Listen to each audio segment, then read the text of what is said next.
आपके पास जो होता है वो हिम्मत होती है, और आपके पास जो होता है अपने आप के ऊपर, अपनी स्किल के ऊपर विश्वास होता है। ऑलमोस्ट 4 साल काफ़ी आपने थ्योरीज वगैरह सब कुछ काम किया और तब जाके आपका प्रोडक्ट बनाया। इंडिया के 4000 स्टार्टअप्स में से उनको हमारा आइडिया बहुत पसंद आया एंड उन्होंने हमें 10.81 लाख रुपीस का ग्रांट दिया। सो एज ऑफ 31 मार्च 2024 हमने करीब 10,291 प्लस डिवाइसेस इंस्टॉल कर दिए ऑफिशियली। फर्स्ट आपने जो कुछ कस्टमर्स थे उनको एक्वायर कैसे किया? So hello everyone, welcome to another episode of Money Minute with Aditya. तो हम आ गए हैं अहमदाबाद और आज हम हैं नीरेन प्राइवेट लिमिटेड के फाउंडर अमित दोषी जी के साथ। बहुत ही अच्छा और इनोवेटिव काम कर रहे हैं ये, और इनकी बैक स्टोरी तो और भी अमेजिंग है। तो ये एपिसोड शुरू करते हैं। So sir, first of all thank you so much for agreeing to doing this और हमें यहाँ बुलाने के लिए। तो पहला क्वेश्चन ये है कि नीरेन करती क्या है और आपने इसको शुरू कैसे करा? So thank you so much Aditya भैया, आप स्पेशली यहाँ पे आए and I am so very happy that you are trying to give insights to people जिनको फर्दर बिजनेस में और लाइफ में आगे बढ़ना है। So congratulations for your work. Thank you sir, thank you so much. Thank you for being here. About Niren, basically हम लोग एक मिशन को लेके चल रहे हैं कि कैसे हमारे भारतवर्ष के हर घर को पानी से सिक्योर किया जाए। अब पानी से सिक्योर करना, उसका अर्थ ये है कि हमें फ्री में मिलने वाला करोड़ों लीटर का वर्षा जल ऐसे ही बह के नदी नाले समंदर में जा रहा है, और धूप काले में हमें टैंकर मंगाने पड़ते हैं, हमारे बोरवेल सूख जाते हैं, हमारे हैंडपंप खाली हो जाते हैं, कुएं में पानी रहता नहीं है, एंड हम लोग पानी के लिए स्ट्रगल करते हैं। तो हमारा कार्य नीरेन में ये है कि हमने एक छोटा सा डिवाइस बनाया है जिसका ब्रांड नेम है नीरेन, और उससे हम अपने घर के ऊपर आने वाले बारिश के पानी को कैप्चर करके, फिल्टर करके अपने ही रिसोर्स में, जो कि वो बोरवेल है, टैंक है, कुआं है, हैंडपंप है, जो भी छोटा मोटा रिजर्वायर आपके पास है, आप उसमें स्टोर करके अपनी पानी की रिक्वायरमेंट सफाइज कर सकते हैं, और अपनी ही पानी की किल्लत को लाइफ टाइम के लिए आप दूर कर सकते हैं। ये कार्य हम नीरेन में करते हैं। व्हाट अ गुड मिशन, मतलब मज़ा आ गया सुन के कि कोई इतना इनोवेटिव और इतना अच्छा काम कर रहा है। तो बात कर रहे थे कि आपको नीरेन का आइडिया कैसे आया और वहाँ तक की जर्नी अपनी कैसे रही नीरेन को शुरू करने से पहले? तो जब मैंने ये कार्य शुरू किया तो ओवरऑल रेन वाटर हार्वेस्टिंग के ऊपर हमारा कार्य था, और मेरा जो फोकस था वो रेन वाटर हार्वेस्टिंग की अलग अलग टेक्निक्स के माध्यम से कैसे ज़्यादा से ज़्यादा रेन वाटर कंजर्व हो, और उससे हमारी पानी की कीमत, पानी की जो लागत है वो कैसे कम हो, उस पे हमारा कार्य चल रहा था। तो बड़े बड़े इंडस्ट्रियल प्रीमाइसिस में, प्रतिष्ठान में, इंस्टीट्यूशंस में हम काम कर रहे थे। तो जब ये कार्य चल रहा था तो बार बार मुझे ये हो रहा था कि पानी का इतना बड़ा प्रॉब्लम, पानी की इतनी बड़ी ग्लोबल समस्या, लेकिन किसी के पास इस समस्या का डायरेक्ट सॉल्यूशन, डायरेक्ट हल नहीं है। तो ऐसी कोई भी समस्या नहीं है जिसका हल नहीं हो सकता। बिल्कुल। और पानी की एक ऐसी चीज़ है कि हर बंदे को पानी बचाना है। हर बंदे के जहन में ये होता है कि कम से कम पानी का वेस्टेज हो, ज़्यादा से ज़्यादा बारिश का पानी मुझे वापस मिले। तो ये जब मैं काम कर रहा था तो काफ़ी सारे लोगों से मेरा मिलना हुआ, उनसे इंटरेक्शन हुआ, तो एक चीज़ उभर के आई कि सभी लोगों को पानी बचाना है, सभी को पानी की लागत कम करनी है, सभी को अपने पानी के रिसोर्स यानी कि बोरवेल, हैंडपंप, कुआं, उसको जीवन भर लाइव रखना है। तो नेक्स्ट क्वेश्चन आता था कि कैसे, और वो कैसे, that how can we have our resources full with water, जिससे हमें कभी पानी की किल्लत ना हो। वो हाउ से मेरी जर्नी की शुरुआत हुई। तो मैंने फोकस किया कि पानी की इतनी बड़ी समस्या, और पानी के स्टेक होल्डर तो सब जगह हैं, it is everybody's need, it is everybody's concern. सभी को अपने प्रीमाइसेस में पानी रोज चाहिए।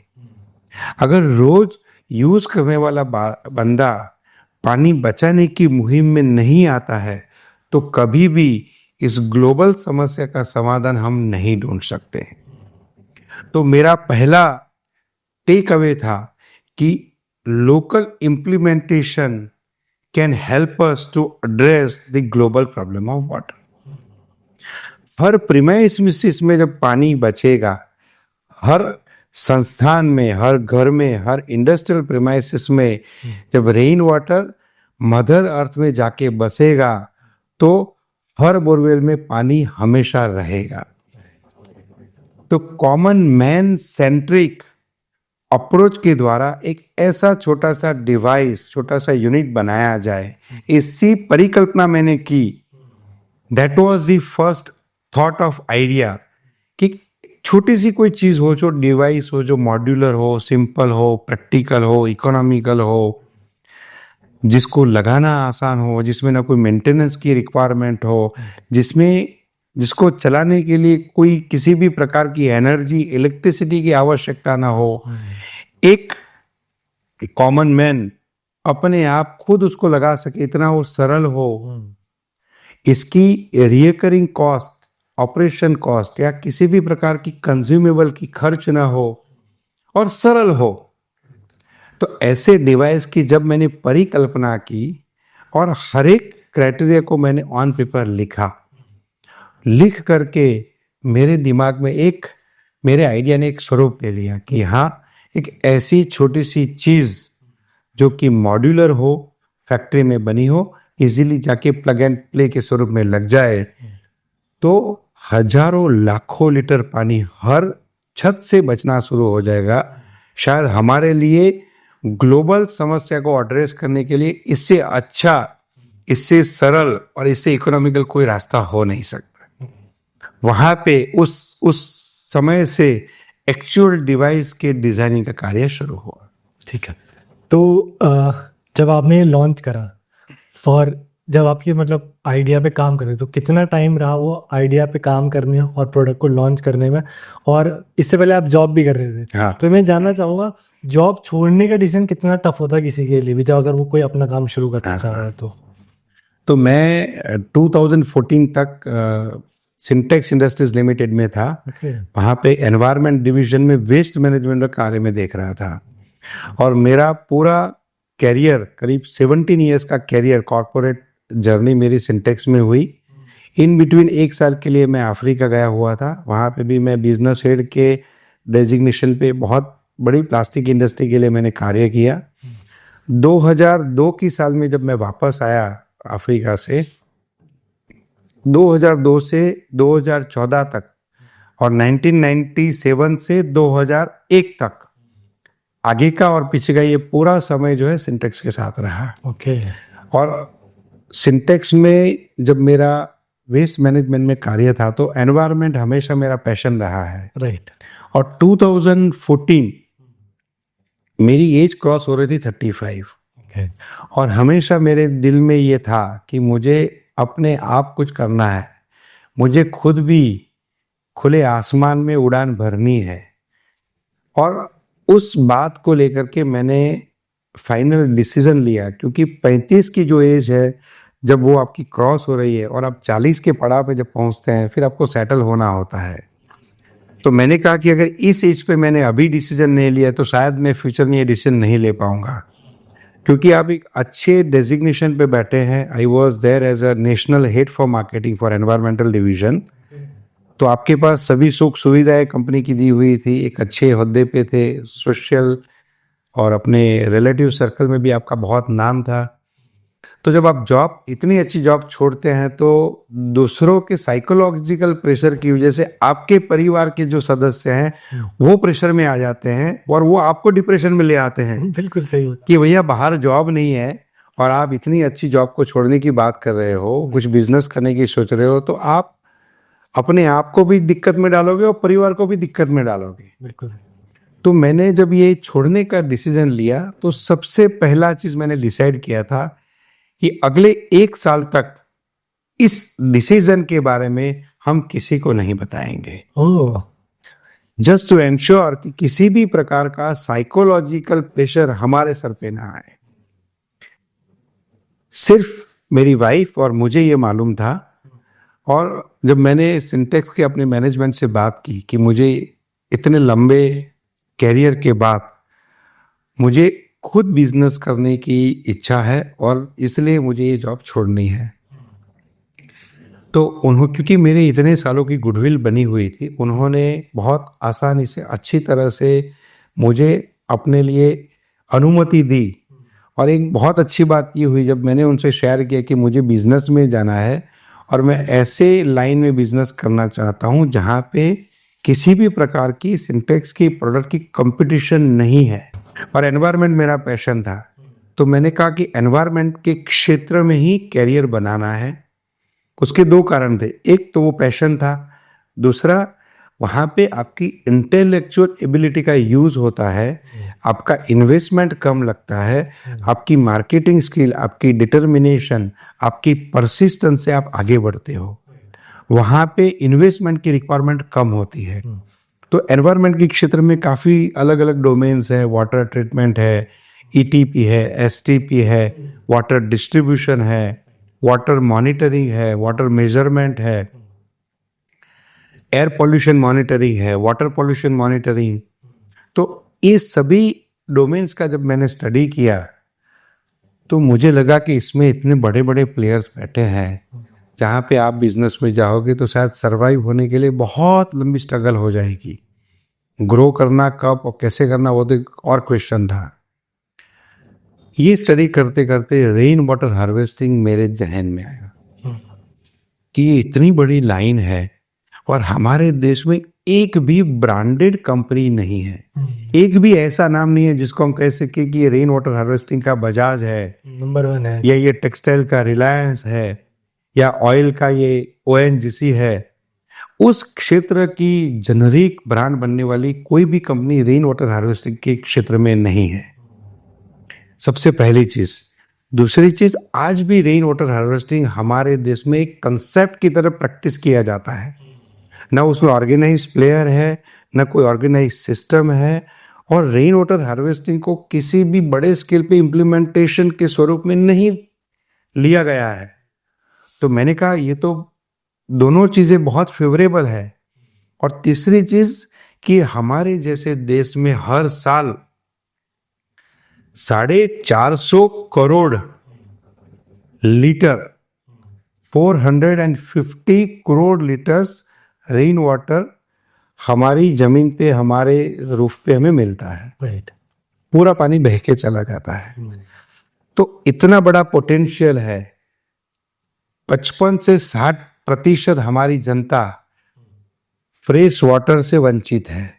दे have real struggle to get fresh water. Right, तो जब 60% लोगों के पास पानी नहीं है, हर साल हमें इतनी बड़ी वॉल्यूम का पानी फ्री में मिल रहा है, तो बहुत बड़ी गैप है। करेक्ट, और ये गैप ही मुझे छू गई। मुझे लगा कि यहाँ पे मैं एक अपनी इम्पैक्ट फ्यूचर में क्रिएट कर सकता हूँ, जिसमें मुझे कैपिटल इन्वेस्टमेंट नहीं करना है। क्योंकि आप जब जॉब छोड़ के जाते हैं तो आपके पास थोड़ा बहुत सेविंग होता है सर्वाइवल के लिए। आपके पास जो होता है सिर्फ हौसला होता है, आपके पास जो होता है वो हिम्मत होती है, और आपके पास जो होता है अपने आप के ऊपर, अपनी स्किल के ऊपर विश्वास होता है कि मैं ये करके कुछ भी हो जाए मैं आगे बढ़ूंगा। बट पैसे नहीं होते। तो इस लाइन में पैसे की या कैपिटल की इतनी ज़्यादा रिक्वायरमेंट नहीं थी। तो मैंने रेन वाटर हार्वेस्टिंग को एज माय न्यू एंटरप्रेन्योरशिप के करियर की तरह लिया, और इसके ऊपर 2014 के बाद मैंने काम करना शुरू किया। अच्छा, 2014 में आपने जॉब क्विट कर दी? 2014 में मैंने क्विट की। Okay, so it has been like 10 years, almost 10 years now. वाह, एंड 2014 से 2018 तक हमने रेन वाटर हार्वेस्टिंग पे जन के काम किया। इसके अलग अलग सॉल्यूशंस, अलग अलग तरीके, industrial rain water harvesting, institutional rain water harvesting, एक विलेज में, एक सिटी में कैसे हो सकता है, इसके इम्प्लीमेंटेशन के प्रोजेक्ट्स के ऊपर हमने कार्य किया। थोड़ा आपने ऑलमोस्ट 4 साल रिसर्च और मतलब काफी आपने थ्योरीज वगैरह सब कुछ काम किया, और तब जाके आपका प्रोडक्ट बनाया। मतलब बिल्कुल, मैंने बहुत 4 बड़ी बात पेपर, है। हाँ 4 ऑफिशियल पेपर पब्लिश किए, और कई सारे इसमें मैंने टेक अवेज कंक्लूजन निकाले कि क्योंकि बहुत बड़ा विषय है पानी। आप देखो तो पानी के लिए स्टेट्स में लड़ाई होती है, पानी के लिए बहुत सारे छोटे मोटे वाद विवाद होते हैं और पानी को लेकर के कुछ ना कुछ दिक्कतें चलती रहती हैं। तो जब मैंने ये लाइन पे कार्य करना शुरू किया तो सबसे पहली चीज मैंने ये देखी और ये समझी कि रेन वाटर हार्वेस्टिंग बहुत ही लाइटली लिया जा रहा है एक, और दूसरा पानी की कीमत हमारे लिए नहीं है। हम पानी को कभी भी वैल्यू नहीं करते हैं क्योंकि वो इतनी अच्छी, इतनी इजीली और इतनी बड़ी वॉल्यूम में मोलने वाली चीज है, तो हमने कभी उसको अप्रिशिएट नहीं किया है। राइट। अब जब पानी की किल्लत शुरू हो गई, जब पानी के लिए हमें कीमत अभी चुकानी पड़ रही है, तो हमें समझ में आ रहा है कि नहीं, ये तो बहुत इंपॉर्टेंट रिसोर्स है। राइट। जब इंडस्ट्रियल क्षेत्र में मैंने स्टडी करना शुरू किया तो कई सारे इंस्टॉलेशंस का स्टडी किया और हमारे यहाँ ये प्रैक्टिस रही है कि सेंट्रलाइज्ड रेन वाटर हार्वेस्टिंग, मतलब बड़े कैंपस के अंदर एक बड़ा पीट बनाओ, पूरे रेन वाटर को उसमें आप कलेक्ट करो, उसमें कुछ पेबल्स, ग्रेवल्स, मिट्टी, सैंड, कार्बन वगैरह आप डाल दो, पानी उसमें फिल्टर होकर के जमीन में चला जाए। राइट। मदर अर्थ में जाने वाला रेन वाटर हार्वेस्टिंग एक अच्छी टेक्निक जरूर है, लेकिन हमारे जो सूखने वाले रिसोर्सेस है उसको डायरेक्टली वो लाइफ नहीं प्रदान करता है। उसमें कुछ समय लगता है उसको। जब आप 600 फुट के लेवल से पानी निकालते हैं और 200 फुट के लेवल पे पानी वापस भेजते हैं मदर अर्थ में, तो 600 की रिवर तक पहुंचने में उसको 40-50 साल का समय लगता है, क्योंकि मदर अर्थ में एक इम्परवियस लेयर, रॉक का लेयर आता है बीच में, जो किसी भी चीज को नीचे नहीं दे, कुदरत की व्यवस्था है। नहीं तो ऊपर वाला खराब पानी आपके नीचे वाले ग्राउंड वाटर को खराब कर देता। जी। तो सेंट्रलाइज रेन वाटर हार्वेस्टिंग की बड़ी कीमत आती है। एक एक पीट की कॉस्ट आती है 10-10 लाख रुपया। उसको बनाना, मेंटेन करना, उसमें पूरे ग्रेवल्स वगैरह डालना और हर साल उसको वॉश करके क्लीन करना एक बड़ी हेडेक है, बड़ी कॉस्ट है, बहुत सारा मैन पावर लगता है जी। और पहले दूसरे बारिश के बाद आने वाला पानी, मिट्टी उसमें जब जम जाता है तो उसके फ्लो रेट को कम कर देता है और पानी जाना धीरे धीरे कम होता है। दूसरे साल बिल्कुल पानी ही नहीं जाता है। अब इतना बड़ा 10 feet by 10 feet by 7-8 feet का पीट है, इतने बड़े पीट में जब ग्रेवल्स आप फुल भर देते हो तो उसको बाहर निकाल के वॉश करके वापस डालना ही एक बहुत बड़ी चैलेंज हो जाती है, खर्च भी हो जाता है। और इंडिया में तो एक बार कर दिया तो कोई फिर करता ही नहीं है। और जब पानी उसमें जाता नहीं है तो प्रीमाइसेस में वाटर लॉगिंग हो जाता है। तो लोग क्या करते हैं, उसको ड्रेनेज से कनेक्ट कर देते हैं। तो वर्षा जल आपका ड्रेनेज में जा रहा है, वाटर ट्रीटमेंट प्लांट पे जाएगा, 0 TDS, 0 हार्डनेस वाला शुद्ध पानी ड्रेनेज में जाके पॉल्यूट हुआ, फिर वो प्रोसेस के लिए जाएगा। उसको प्रोसेस करने का जो खर्चा हमें लग रहा है वो हमारे टैक्स में से जाने वाली कीमत है। करेक्ट। तो अच्छे पानी को हम मिक्स करके उसमें डाल रहे हैं, उसके लिए हम फिल्ट्रेशन करने के लिए पैसा चुका रहे हैं, और वो सिस्टम की उतनी कैपेसिटी नहीं है कि वो रेन वाटर को ले सके। वो तो सुएज के लिए बनी हुई सिस्टम है, तो ओवरलोड के बंद हो जाती है। तो सेंट्रलाइज तरीके से इतने बड़े बड़े प्रोजेक्ट किए जाते थे और अल्टीमेटली जब आप उनसे पूछते थे तो वो यही एक ही जवाब मिलता था कि हमने बनाया है बट हमारा चलता नहीं। हाँ, ये तो कॉमन है। Common agree. हाँ। आप कोई भी सिटी में चले जाओ, किसी भी सोसाइटी से आप बात करो, किसी भी इंस्टीट्यूशन से आप बात करेंगे कि ये आपका रेन वाटर हार्वेस्टिंग आपने किया था, कैसा चल रहा है, वो बोलता था किया था बट कहाँ पानी जा रहा है कि नहीं जा रहा है वो भी मालूम नहीं है, हमने तो प्लम्बर को बोला कि उसको ड्रेनेज से कनेक्ट कर दिया।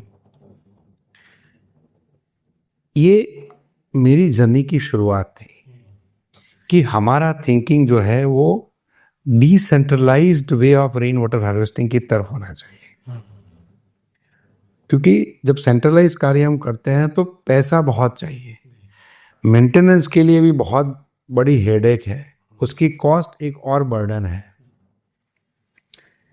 जब हम डिसेंट्रलाइज तरीके से सोचते हैं तो पूरे प्रीमाइसिस में जितने भी अलग अलग डायरेक्शन से पानी बाहर जाता है उसको कैप्चर करके उसके नियर बाय रिसोर्स में वापस भेज देना है।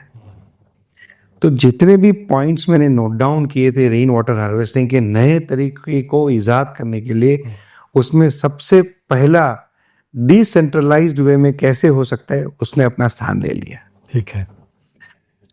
That was the beginning of journey of Niren. ये है 2018 में नीरेन कंपनी को हमने ऑफिशियली इनकॉर्पोरेट किया, नीरेन प्राइवेट लिमिटेड को। एक जो मैं काफी टाइम सुनूं कि आपने विदाउट मतलब रेगुलर इनकम 4 साल रिसर्च करी, वो भी बहुत बड़ी बात है क्योंकि 4 साल विदाउट रेगुलर इनकम सरवाइव करके और अपने आइडिया पर सिर्फ रिसर्च करना is a very tedious job. तो कैसे मतलब आपको नहीं लगता था कि थोड़ा जल्दी कर लेना चाहिए, या कि अभी साथ में जॉब भी कर लेता, रिसर्च करता और फिर क्विट करता जब आइडिया प्रॉपर डेवलप हो जाता? तो उसका क्या मेंटालिटी थी आपकी जब आप रिसर्च कर रहे थे? 2014 में सिंटेक्स छोड़ने के बाद जब रेन वाटर हार्वेस्टिंग में मैं काम कर रहा था तो मैंने साथ में कंसल्टिंग भी शुरू कर दी थी। ओके। तो कंसल्टिंग प्लस छोटे मोटे प्रोजेक्ट्स को लेकर के काम मुझे मिलना शुरू हो गया था, काम मुझे मिल रहा था।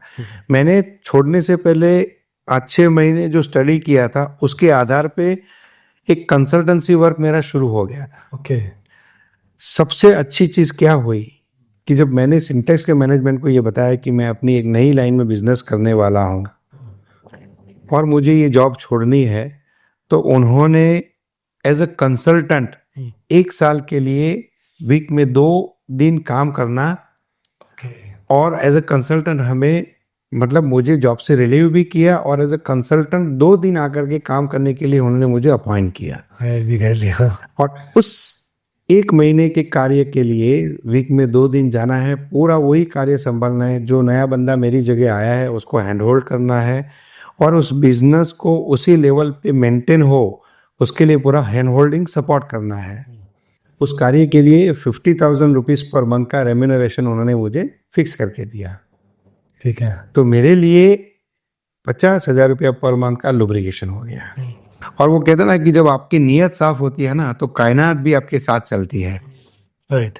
तो जब मेरा इंटेंशन क्लियर था, मुझे मेरी खड़ी की हुई बिजनेस लाइन में जिसका मुझे 15-20 साल का अनुभव था, जिसको जीरो से मैंने करीब 100 करोड़ की बिजनेस लाइन खड़ी की थी सिंटेक्स में, मैंने उस लाइन में बिजनेस नहीं करने का निर्धार किया था। मैंने उनको कहा कि I will never deal into any competitive product of this company because it's my company. ठीक है, मैं काम छोड़ रहा हूँ बट वो हमेशा मेरी रहेगी। तो जब आपकी नीयत क्लियर होती है ना तो कुदरत भी आपके साथ आपके सपोर्ट में चलती है। तो पहला सपोर्ट मुझे ऐसा मिल गया। दूसरा कि जब मैंने नई लाइन में काम कार्य शुरू किया था तो मेरे जितने भी रिलेशंस थे वो उन सभी लोगों ने उसको बहुत अप्रिशिएट किया। उन्होंने मॉरली कहा कि आप आगे बढ़ो, कहीं पे भी आप रोकोगे, अटकोगे, फंसोगे, वी आर ऑलवेज देयर। और 1 साल का लुब्रिकेशन बहुत बड़ी चीज़ होती है। ऑलरेडी मैंने 3 साल का प्रोविजन कर रखा था और फॉर्चुनेटली कंसल्टिंग के छोटे मोटे असाइनमेंट मुझे पहले महीने से मिलने शुरू हो गए थे। ठीक है, वो आपका एक्सपीरियंस था काफी। हाँ, वो कर रहे। तो उस वजह से पैसे की दिक्कत नहीं आई और अच्छा काम शुरू हो गया। और मैं डीप मतलब इसमें कुछ पेपर्स मैंने पब्लिश किए, इसमें और डेप्थ में मैंने जाना शुरू किया। तो ज़मीन पे गिरने वाले पानी को फिल्ट्रेशन करके मदर अर्थ में रिचार्ज करने की अलग अलग टेक्निक्स पे कार्य किया।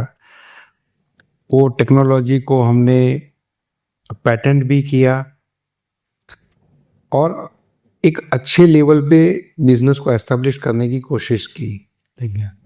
बट हमेशा ये रहा करता था मन में कि इतना बड़ा देश है, कॉमन मैन सेंट्रिक कार्य जब तक हम नहीं कर पाएंगे तब तक हम भी बड़े स्केल के बिजनेस को नहीं अचीव कर पाएंगे।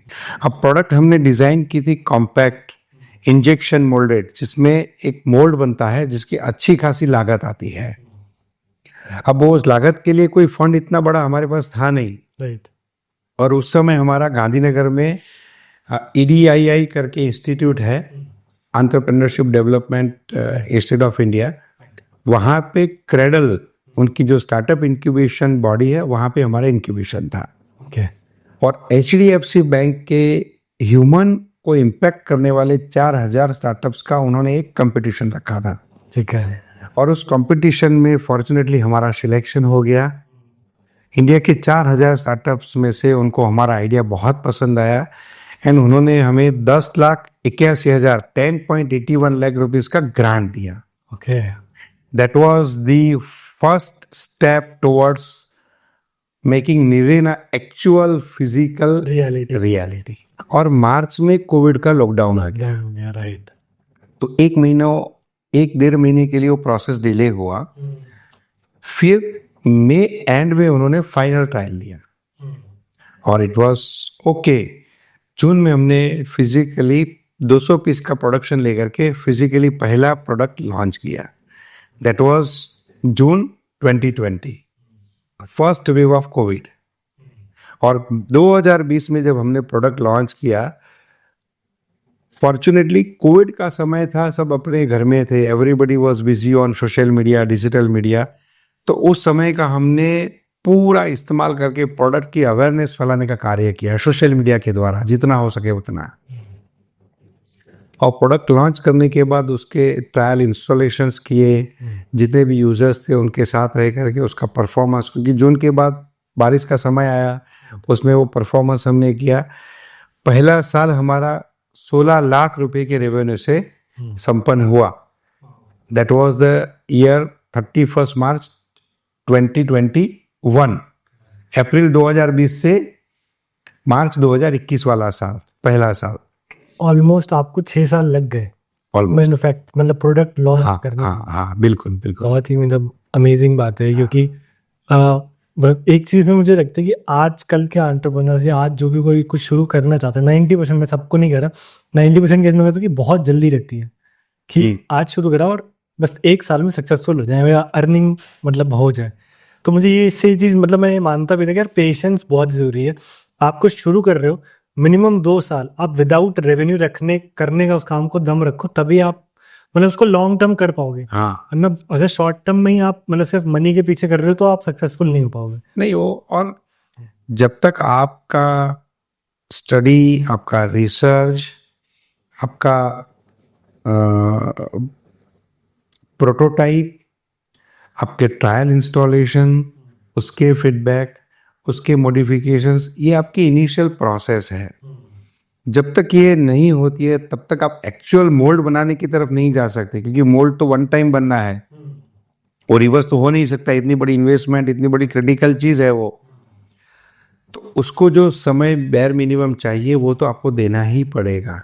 उसमें कोई जल्दी करने की आवश्यकता नहीं, और जल्दी किया तो उसमें आप और ज़्यादा पीछे आ जाएंगे। करेक्ट।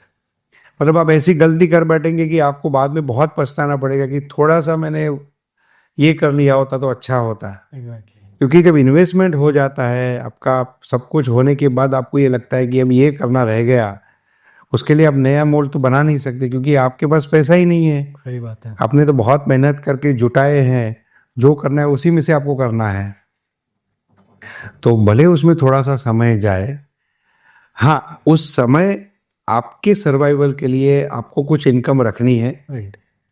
आपका ये दृष्टिकोण या ये आपका सोच रखना है कि आपके सर्वाइवल के लिए आपको कुछ ना कुछ इनकम मिलती जाए, आपका बाकी का समय उस पर फोकस हो, ताकि आप वो छोटे से सोर्स ऑफ इनकम की वजह से आप डिप्रेशन में ना आ जाए, आप ये फील ना करने लगे कि यार ये तो मेरे को अभी कुछ भी इनकम नहीं है और मैं इसको छोड़ करके दूसरा कुछ कर लो। साथ में आप अपना सर्वाइवल के लिए आपका इनकम का एक रेवेन्यू स्ट्रीम बना के रखिए, छोटा मोटा। आपके जो मतलब सर्वाइवल कॉस्ट है वो निकल जाए, चाहे वो खाने पीने की हो, हाँ वो जो भी आपको भी तो एसेंशियल है सर्वाइवल के लिए, बस उतना नहीं निकलनी। और बाकी आपका सारा टाइम आप जो स्टार्टअप कर रहे हो या आप जो बिजनेस शुरू करने वाले हो वो उसमें लगाना है, उसमें फोकस करना है, उसके पेपर स्टडी करना है, उसके ऊपर पेपर्स पब्लिश करना है, उसके ऊपर ब्रेनस्टॉर्मिंग करना है, लोगों से मिलना है।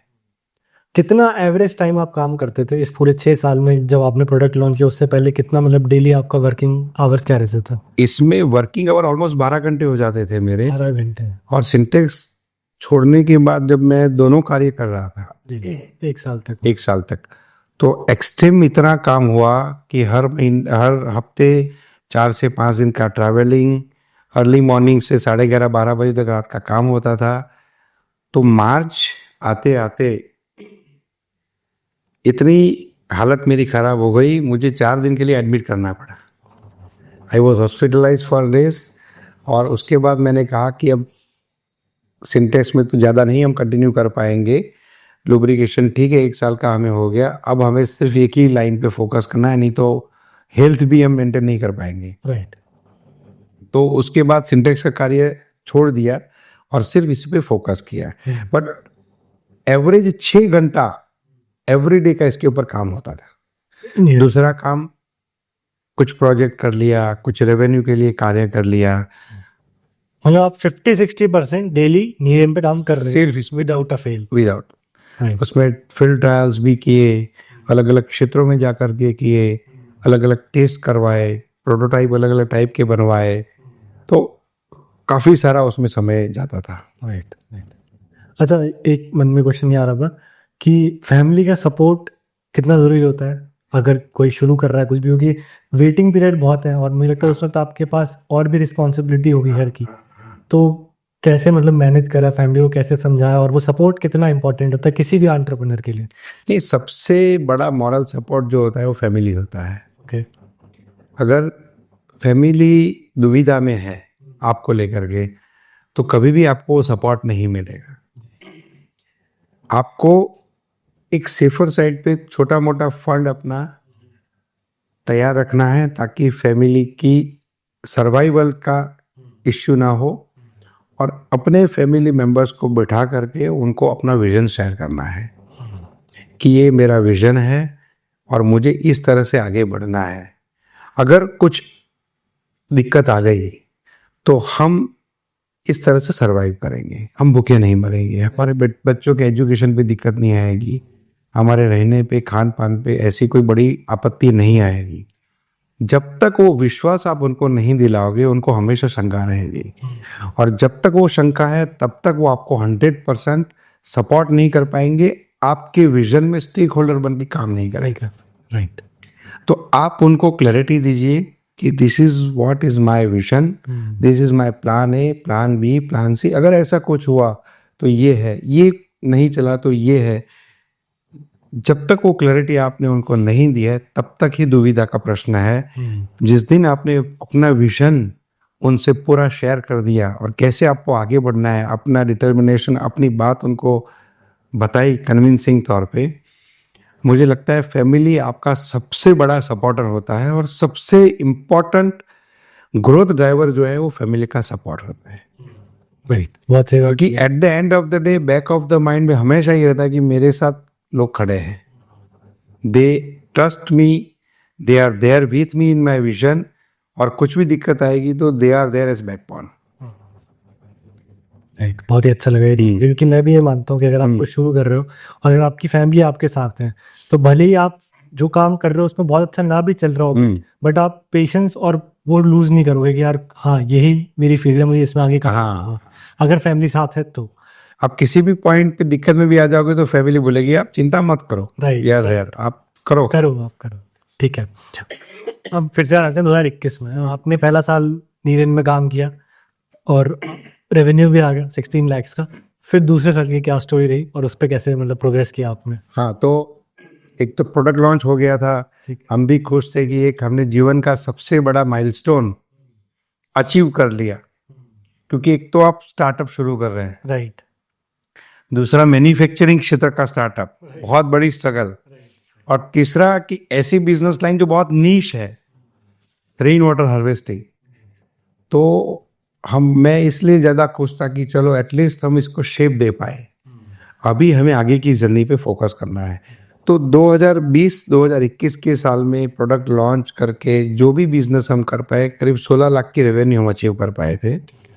और 2021 में हमने ये सोच किया कि इसको हमें एक अच्छे स्केल पे ले जा रहा है। अब प्रोडक्ट को अच्छे स्केल पे ले जाने के लिए बहुत सारी चीज़ों की आवश्यकता होती है। पहला इनोवेशन जो हमारा तैयार हो गया, उसको एक्चुअल शेप मिल गया, मोल्डेड प्रोडक्ट बन के आ गया, उसके इंस्टॉलेशंस हो गए, उसके फीडबैक आ गए, उसके ट्रायल्स पास हो गए, तो प्रोडक्ट टेक्निकली कमर्शियली लोगों को एक्सेप्टेबल था। तो प्रोडक्ट मार्केट फिक्स हमारा हो गया एंड हम भी खुश थे कि चलो इसको अभी फोकस करेंगे और इसको आगे बढ़ाएंगे।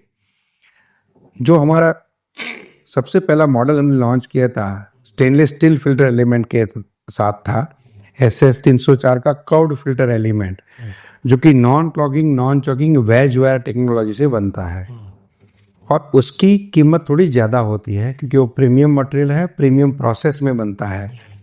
तो हमारा पहला मॉडल था नीरेन का नीरेन SS मॉडल, जिसकी MRP थी 6,500 रुपये की। 6,500 रुपये में ये प्रोडक्ट कोई भी घर में या संस्थागत बिल्डिंग में, इंडस्ट्री में लग जाए तो 1200 से 1500 स्क्वायर फीट की छत से एक साल में अगर आप अहमदाबाद जैसी जगह में है तो 60,000 लीटर पानी बचाएगा। 60,000। अगर मुंबई में है तो वही यूनिट आपका करीब 2.5 लाख लीटर पानी बचाएगा। अगर आप बैंगलोर में है तो करीब 1 लाख लीटर पानी एक साल का बचाएगा। और ये plug and play ready to use device हमने बनाया था, जिसके लिए कोई और मेंटेनेंस की रिक्वायरमेंट नहीं है। कोई भी लोकल प्लम्बर इसको लगा सकता है, ताकि आपने एक बार प्रोडक्ट बेच दी तो किसी भी प्रोस्पेक्ट को या क्लाइंट को टेंशन नहीं है कि आपका प्लम्बर कब आएगा, आपका प्रोफेशनल कब आएगा। अपने खुद के प्लम्बर से वो लगवा सकता है। इतनी सरल हमने डिजाइन की थी और मोल्डेड कंपोनेंट था, everything is supplied from the factory. आधे घंटे एक घंटे के अंदर प्लम्बर प्लम्बिंग के मटेरियल को ले आकर के इजीली इसको लगा सकता था। तो ये हमारा पहले साल जितना भी चीज़ हमने सोचा था वो एक्चुअल शेप में भी आ गया और लोगों ने भी उसके फीडबैक बहुत पॉजिटिव दिए and we were very much excited कि अभी हमारे लिए बहुत अच्छा काम कर सकते हैं। बट 2021 में बिजनेस तो हो ही रहा था हमारा, लेकिन आप देखेंगे कि हमारा जैसा देश जिसमें 18 से 20 करोड़ तो सिर्फ हमारे यहाँ घर है और हर साल हमारे देश में 50 से 55 लाख नए घर बनते हैं। बहुत सारे कमर्शियल एस्टेब्लिशमेंट बनते हैं, गवर्नमेंट बिल्डिंग्स बनते हैं, स्कूल्स, कॉलेज, होटल्स, हॉस्पिटल्स। तो इतने बड़े देश में इतना बड़ा कंस्ट्रक्शन हो रहा है, 50-60% लोगों के पास पानी नहीं पहुंच रहा है। तो इतना बड़ा पोटेंशियल, इतनी बड़ी गैप होने के बावजूद भी हम लोग एक साल के 1000 पीस भी नहीं बेच पा रहे थे। So that was the point of worry, that was the point of discussion with in the team कि हम लोग क्यों बहुत बड़ा ग्रोथ नहीं ले पा रहे हैं इनोवेटिव प्रोडक्ट के साथ जो कि प्रोडक्ट एक्सेप्टेबल हो चुका है, जिन्होंने लगाया है वो दूसरे कस्टमर्स लेके आ रहे हैं। तो हम लोग डिस्कस कर रहे थे, एक पॉइंट उभर के ये आया कि पानी की हमारे देश में जो किल्लत है, ज्यादातर वो किल्लत सेमी अर्बन और रूरल एरियाज में है। ज्यादातर वो किल्लत ऐसे लोगों को है जो मिडल या लोअर इनकम ग्रुप से बिलोंग करते हैं, क्योंकि India lives into villages, India lives into semi urban areas और वहाँ पे पानी की बहुत स्ट्रगल है। आप महाराष्ट्र में चले जाओगे, गुजरात के कई इलाकों में जाओगे, राजस्थान में जाओगे तो पानी के लिए उनको 4-4, 5-5 किलोमीटर तक आज भी जाना पड़ता है। पूरे गांव को, गांव के अगर डगवेल से पानी लेना है और उस डगवेल को आप देख लोगे तो आप उस पानी को यूज में भी नहीं लोगे। इस तरह का पानी होता है जो पानी को ले जा करके खुद उबाल करके उसके ऊपर प्रोसेस करके उसको अपने यूज में लेते हैं। इतनी स्ट्रगल होती है। तो एक चीज ऐसी हमारी टीम के डिस्कशन में उभर के आई कि हमारा 6,500 रुपये का यूनिट जब कोई बंदा इसको खरीदता है और लगवाता है तो 2-3 हज़ार रुपये का प्लम्बिंग का सामान लगता है और जो प्लम्बर इसको लगाता है उसकी कुछ मजदूरी लगती है, तो प्रोडक्ट की इंस्टॉल्ड कॉस्ट जो है 10,000 रुपये के ऊपर चली जाती है, 11,500-12,000 में इंस्टॉल होता है। करेक्ट। तो जब कस्टमर नीरेन खरीदने के बाद रेन वाटर हार्वेस्टिंग का प्लानिंग करता है तो पहले उसके दिमाग में 12,000 रुपये का बजट आ जाता है। राइट। और एक मिडिल इनकम ग्रुप के लिए अभी भी ये बड़ी कीमत है। एग्जैक्टली। वो 2 बार सोचता है कि चलो इसको फिर बाद में प्लानिंग करेंगे, अगले मानसून में देखेंगे। वो सोचता है कि चलो अभी तो काम चल ही रहा है, जब तक वो एकदम इमीडिएट कंसर्न नहीं होता आदमी उसमें पैसा लगाना थोड़ा बचता है। जी। और आप ऐसे ग्रुप की बात करो जिनका मंथली इनकम ब्रैकेट ही 20,000 के नीचे है, राइट। तो अपनी मंथली इनकम का 50% स्पेंड करना सिर्फ इसके ऊपर, वो भी उसको बहुत दिक्कत आती है। राइट। तो हमने जब ये डिस्कशन कर रहे थे हम टीम में, तो एक ऐसा क्वेश्चन आया कि अल्टीमेटली हम लोग कस्टमर को एक ऐसा तरीका दे रहे हैं जिससे कि वो rain water filtered soft form में पा सके। आपने जो टेक्नोलॉजी बनाई है, आप NASS का क्लाउड फिल्टर बनाया, आपने सब कुछ किया है, वो आपके लिए है। यूज करने वाले जो हमारे यूजर है उनको तो सिर्फ soft filtered crystal clear rain water से लेना देना है, मतलब है उन्हें बस। उनको ये मतलब नहीं आप किस चीज के अंदर से इसको फिल्टर कर रहे हो। राइट। तो हम ठीक है, हमने हमारे इनोवेशन की स्टेज पे बहुत अच्छे प्रोडक्ट बनाने की कोशिश जरूर की, बट कहीं ना कहीं हमारे प्रोडक्ट की कॉस्ट उसके इकोनॉमिक वायबिलिटी के ऊपर जा रही है। हाँ, जो टारगेट ऑडियंस है उसके ऊपर जा रही है। तो हम एसएस की छलनी जो बनाई है, एसएस की जो फिल्टर हमने बनाई है, क्यों ना हम उसकी कॉस्ट कम करें। जी। और ये पॉइंट बहुत अच्छा डिस्कशन में रहा कि हमारे कस्टमर को तो फिल्टर्ड पानी से मतलब है, चाहे आप उसको सोने से फिल्टर करो, सिल्वर से करो, एसएस से करो, HDPE से करो, कॉस्ट कम होनी चाहिए। कॉस्ट कम होनी चाहिए, उसको कोई लेना देना नहीं है। वो टेक्निकल चीजें हमारे लिए है, टेक्नोक्रेट्स के लिए है। राइट। यूजर को तो एक्सपीरियंस चाहिए, रिजल्ट चाहिए। तो हमने वहां पे एक HDPE के क्लॉथ का डबल लेयर में 2 बार पानी उसमें से फिल्टर हो जाते समय ऐसा एक क्लॉथ पे सिंपल PU कोटेड फ्रेम पे हमने नया फिल्टर एलिमेंट बनाया। उसके कुछ ट्रायल लिए तो बहुत अच्छे रिजल्ट मिले हमें। Rate of filtration and quality of filtration हमारे SS फिल्टर के इक्विवेलेंट मिल रहा था। तो हमने कहा कि ये तो बहुत ही अच्छा ऑप्शन है, एंड SS के साथ हमने नीरेन अल्ट्रा करके HDPE के डबल लेयर फिल्टर एलिमेंट वाला नया मॉडल लॉन्च किया, जिसकी कीमत हो गई सिर्फ 2950। 50% रिड्यूस कर दो, 50% से भी कम हो गई, प्रोडक्ट कॉस्ट 3,000 रुपये से कम। अब जब हमने इसकी कॉस्ट को 2950 किया और लोगों को प्रेजेंट किया, तो लोगों को अप्रीहेंशन था कि यार सिर्फ 2950 में है तो कैसी लाइफ रहेगी, किस तरह से ये आगे चलेगा। हमने प्रोडक्ट को 10 साल की वारंटी के साथ लॉन्च किया। राइट। कि इसको कुछ भी होता है 10 साल में हम इसको आपको फ्री में दे देंगे, रिप्लेस कर देंगे, नया भेज देंगे आपको। क्योंकि उस HDPE क्लॉथ की इतनी अच्छी क्वालिटी है, 7, 8, 9 साल तक उसको कुछ होता नहीं है।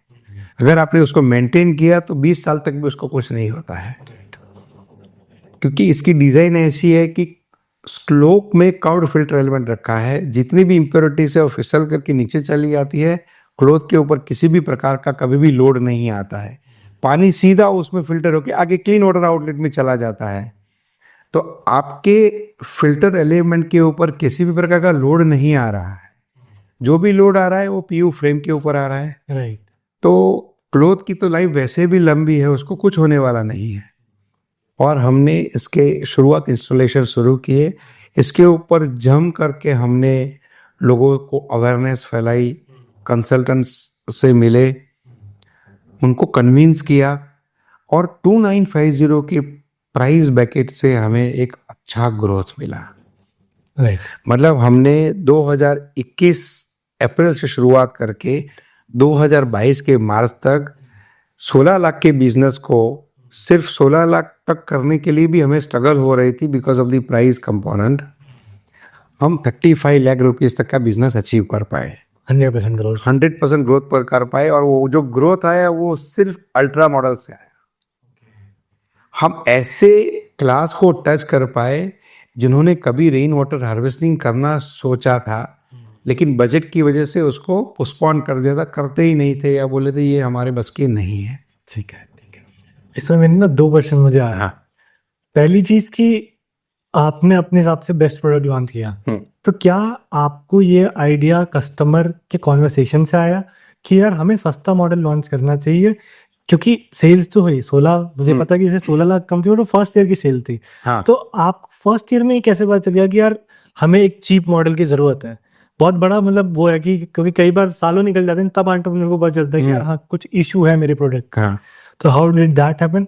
और दूसरी चीज जो मैं आपसे ये पूछना था कि फर्स्ट आपने जो कुछ कस्टमर्स थे उनको एक्वायर कैसे किया? क्योंकि एंटरप्रेन्योर्स के लिए सेल्स सबसे बड़ा चैलेंज होती है। तो ये 2 मेरे क्वेश्चन मेरे माइंड में आ रहे थे। तो पहली चीज ये थी कि जब 16 लाख का हमने बिजनेस अचीव किया, और जैसे मंथली सेल्स बनता है कुछ कि हर महीने आपको कुछ ना कुछ छोटी मोटी सेल्स मिलनी चाहिए जब आप एफर्ट कर रहे हैं, राइट। तो हमारे एफर्ट को बहुत ही समय लग रहा था। मतलब हम जब लोगों को अप्रोच करते थे तो पहली बात ये आती थी कि 6,500 का यूनिट प्लस दूसरी सारी खर्चे ये वो मिला के इसकी कीमत 10,000 से ऊपर चली जाती है। तो लोग फिर भी बहुत हेजिटेट करते थे। मतलब हमारे हर डिस्कशन में एक पॉइंट ये आता था कि इसको अगले साल सोचेंगे। कई सारे कस्टमर्स ऐसा कहते थे कि बहुत अच्छा है, थोड़ा सा हम सोच करके इसके ऊपर डिसीजन लेंगे। तो जब वो डिसीजन पोस्टपोन करने थे, उसका साइकोलॉजिकल एस्पेक्ट क्या हुआ करता था वो हमने एनालाइज किया। ओके। तो जब वो पोस्टपोन करता था तो उसका एक ही रीज़न होता था कि यार इसको थोड़ा खर्चा ज़्यादा है, 10-12 हज़ार का, अगले साल सोचेंगे। सो हर बार वो बिजनेस को कन्वर्ट करने से पहले जो पोस्टपोन हो जाता था उसका रीज़न इकोनॉमिक वायबिलिटी था। जब कस्टमर आपको फीडबैक देता है ना कि साहब आपका प्रोडक्ट बहुत बढ़िया है लेकिन थोड़ा सा बजट बाहर चला जाता है, और ये कॉमन फीडबैक था बहुत सारे कस्टमर्स का, स्पेसिफिकली उनका जिनके सेल पोस्टपोन हो गए थे। क्योंकि नया बिजनेस था, कस्टमर अक्वायर करने की स्ट्रगल थी। एक एक क्लाइंट की इंक्वायरीज को हम पर्सनल अटेंड करते थे, समझते थे, लगाते थे। लगाने के बाद इंजीनियर जाके विजिट करता था। मानसून सीजन में हम 2-2, 3-3 बार कॉल करते थे, पानी आ रहा है, फिल्टर क्या भर रहे हैं, कितना पानी भरा, भरने के बाद आपने टेस्ट कराया कि नहीं, क्या फीडबैक रहा। हमारे बंदे जाकर के उनके छोटे मोटे वीडियोस लेते थे, उनके फीडबैक लेते थे। तो कॉमन फीडबैक ये था कि आपका प्रोडक्ट अच्छा है, रेन वाटर हार्वेस्टिंग को लेकर के अभी अवेयरनेस की शुरुआत हुई है, आपके प्राइस में अभी भी गुंजाइश होनी चाहिए, आप प्राइस कैसे कम कर सकते हैं वो देखिए। हमने उस फीडबैक को सीरियस ले लिया कि अगर हमें बड़े वॉल्यूम का बिजनेस करना है, 16 लाख से सिर्फ 35 लाख करना है या 50 लाख करना है तो ठीक है, तो उसके ऊपर जो थोड़े ज़्यादा एफर्ट करने से उसी मॉडल से काम चल जाएगा। बट हमारा विजन बहुत बड़ा था। हमारा विजन ये था कि हमें हर घर तक पहुंचना है। तो पर पीस हमें जो भी हमारी लागत थी, हमारी जो कीमत थी, वो ऐसी होनी चाहिए जो पॉकेट फ्रेंडली हो। राइट। और उस ग्रुप के लोगों को पॉकेट फ्रेंडली हो जिनको एक्चुअल पानी की किल्लत है। So it is a group of people, it is a group of community, group of the regions जो सेमी अर्बन और विलेज क्षेत्र में बसे हैं, जिनकी मंथली इनकम 20,000 से कम है, जिनको पानी का खर्च है, पानी की किल्लत भी है और पानी की क्वालिटी से भी दिक्कत है। जैसे कि किन लोगों की धरातल में बहुत ज़्यादा TDS का पानी आता है। कई सारे ऐसे इलाके हैं जहाँ पे पानी में इतना ज़्यादा फ्लोराइड है कि वो पानी पीने के लिए इस्तेमाल नहीं कर सकते। कई सारी जगह ऐसी हैं जहाँ पे पानी बहुत नीचे के लेवल से आता है, तो वो बोरवेल रीजन में एक ही होता है, तो सबको वहाँ जाकर के पानी लेके आना पड़ता है। तो इस तरह से हमने जोग्राफिकल, इंस्टीट्यूशनल, इंडिविजुअल लेवल की ग्रुप्स आइडेंटिफाई की, और उसमें एक कॉमन पॉइंट ये था कि सेमी अर्बन और विलेज क्षेत्र के इस प्रकार के लो एंड मीडियम इनकम ग्रुप के लोगों को हमारी प्रोडक्ट जो है एक अच्छी सी ह्यूमन इम्पैक्ट क्रिएट कर सकती है। और उस ग्रुप में अगर हमें प्रोडक्ट पोजीशन करनी है, वहां पे प्रोडक्ट को सक्सेसफुली बेचना है, उनकी लाइफ को सरल बनाना है, तो हमारा प्राइस पॉइंट बहुत ज़्यादा है। और तब हमारा पॉइंट ऑफ डिस्कशन शुरू हुआ कि हम जो पानी फिल्टर कर रहे हैं वो फिजिकल इम्प्योरिटीज को फिल्टर करने के लिए आपको एसेस की आवश्यकता है ही नहीं। It is a fancy word for people who can fascinate and who can afford. मैं अफोर्ड कर सकता हूँ इसलिए मैं एसेस का बाय कर रहा हूँ, बट मैं अफोर्ड नहीं कर सकता हूँ तो मैं हार्वेस्टिंग से वंचित रहूँ, तो वो टेक्नोक्रेट्स की गलती है, वो उनकी गलती नहीं है। 35 लाख का बिजनेस जब अचीव किया तो वी आर वेरी हैप्पी कि लास्ट ईयर के सामने हमने बिजनेस को डबल किया। Although it was a low base, but business double करना हमारे लिए एक अच्छी खुशी थी। और जम के हमने प्रोडक्ट के ऊपर काम करना शुरू किया। मतलब बैक टू बैक हम एग्जीबिशंस में पार्टिसिपेट कर रहे थे, डायरेक्ट मेलिंग कर रहे थे, कंसल्टेंट्स जितने भी प्लम्बिंग कंसल्टेंट्स हैं उनसे बात कर रहे थे। जितने अभी डेटाबेस हमने एग्जीबिशंस के माध्यम से क्रिएट किया हुआ था उन सबको हम फ़ोन कॉल के माध्यम से हमारी अलग अलग सिटीज़ के अंदर नए डीलर बनाने के लिए हम लोग काम कर रहे थे and things were going smooth. लेकिन जो 35 लैक्स के माइलस्टोन पे जो हमें स्ट्रगल थी जब हमने शुरू किया, उसी प्रकार की स्ट्रगल दिख रही थी फिर से कि यार रेन वाटर हार्वेस्टिंग की बात करते हैं, लोग अप्रिशिएट करते हैं कि नहीं आप अच्छा काम करते हैं, बट समहाउ वो सेल्स कॉल कन्वर्ट नहीं हो रहे थे, या 10 कॉल में शायद एक कॉल कन्वर्ट होता था, 20 कॉल में एक कॉल कन्वर्ट होता था। हमारी टीम के लोग जब कॉल कर रहे थे तो उस कॉल का रिकॉर्डिंग हम सुनते थे बार बार। लोगों के साथ जब हमारे डीलर्स का इंटरेक्शन होता था, हमारी सेल्स टीम का इंटरेक्शन होता था, मेरा खुद का बहुत सारे लोगों के साथ इंटरेक्शन होता था, तो लोग रेन वाटर हार्वेस्टिंग को लेकर के ज़्यादा कंसर्न थे और सबका ये होता था कि बहुत अच्छा आप काम कर रहे हैं, so positive, so good, but वो सेल्स एक्चुअल रेवेन्यू में नहीं कन्वर्ट होता था। क्योंकि सबके पास रेन वाटर को हार्वेस्टिंग को लेकर के कोई ना कोई स्टोरी थी, कोई ना कोई बात थी जी। एंड जैसे आपने सुना है कि भाई हम बचपन से सुनते आए हैं पेड़ लगाओ, पानी बचाओ, ये इतने अच्छे गोल्डन वर्ड्स हैं like sorry and thank you, लेकिन इन शब्द को हमने इतनी बार यूज किया है कि ये शब्द अपनी संवेदनशीलता घुमा चुके हैं। These golden words have lost their significance for life time. मैं जब आपको थैंक यू बोलता हूँ, आपके हृदय में कुछ भाव नहीं आता है, आपको कुछ फील नहीं होता है कि इन्होंने मुझे कुछ अच्छा वर्ड बोला। राइट। जब मैं आपको सॉरी कहता हूँ तो यू फील ओके, मतलब वो एक फॉर्मेलिटी सा बन गया है। वैसे ही पानी बचाओ या वर्षा जल, जल है तो कल है, ये चीज़ हम इतनी बार सुन चुके हैं, इतनी बार सुन चुके हैं कि हमारा माइंड, हमारा हृदय इसको किसी भी प्रकार का पॉजिटिव वाइब्रेशन नहीं देता है। उसके लिए सिर्फ ये शब्द आए और चले गए। और रेन वाटर हार्वेस्टिंग को लेकर के ऐसा स्पेसिफिकली हुआ तो जब हम बात करते थे लोगों से तो लोग हमें रिएक्ट करते थे कि भाई आप हमें एडवाइस कर रहे हैं, हमें तो मालूम है ये कैसे होता है, मैं तो फर्स्ट स्टैंडर्ड से सुनते आया हूँ, पढ़ते आया हूँ, 6 स्टैंडर्ड की किताब में था, मेरे घर पे ये हुआ था, मेरे दादा ने किया था। नहीं, और लोगों के मन में ये भी होता है कि यार अपने आप रिचार्ज दे देगा, हम क्यों करें। अपने आप रिचार्ज, कई सारे लोग ऐसे ही बोलते थे कि वो पानी गिर रहा है तो जमीन में ही जा रहा है, तो आप क्यों इतना मेहनत कर रहे हो, तो वैसे रिचार्ज ही हो रहा है। तो मैंने एक चीज सीखी कि लोगों की जो मान्यताएं हैं, लोगों के जो परसेप्शन है, लोगों के जो बिलीफ है, उन बिलीफ को तोड़ने का जब आप काम करोगे या परसेप्शन को चेंज करने का काम करोगे तो पूरी जिंदगी आपकी स्ट्रगल जारी रहेगी। आपको उन परसेप्शन में अपनी बात को बिठाना है इन अ वेरी पॉजिटिव स्पिरिट। जब आप उनके परसेप्शन को बदलने जाएंगे तो उनके स्वाभिमान पे, उनके ईगो पे वो असर होगी और हमेशा के लिए आप उनको एज अ कस्टमर गंवा देंगे। सही।